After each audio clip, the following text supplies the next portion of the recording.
After more than a decade of research, a white man from Des Moines found out his great-grandfather was black and actually competed in the Olympic Games in Paris.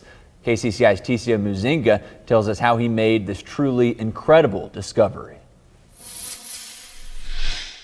Everybody knew it. They just didn't talk about it. It started when Matthew Lundeen was just a kid, cleaning out his great-grandmother's house when she died in 1997.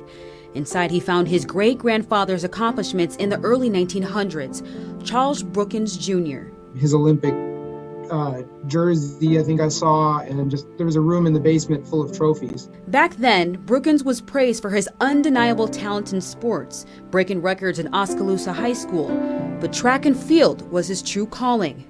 The University of Iowa lists Brookins as the first Iowa athlete to hold a world record in events like the 40-yard dash in 1922, 220-yard low hurdles in 1923, and 400-meter hurdles in 1924.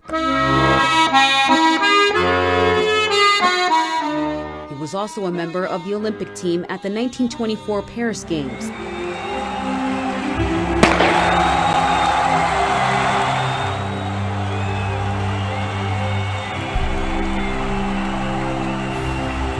This is him finishing second in Paris.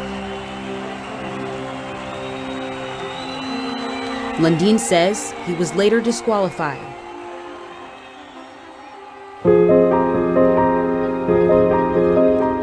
During his fame and success, Lundeen also says Brookins was running from his truth.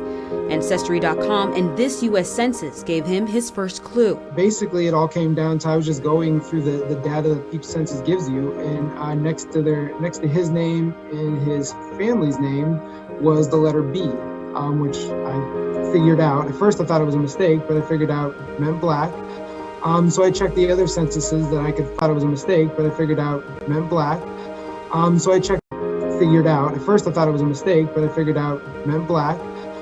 So I checked the other censuses that I could find the mistake name was the letter B, which I figured out. At first I thought it was a mistake, but I figured out it meant black.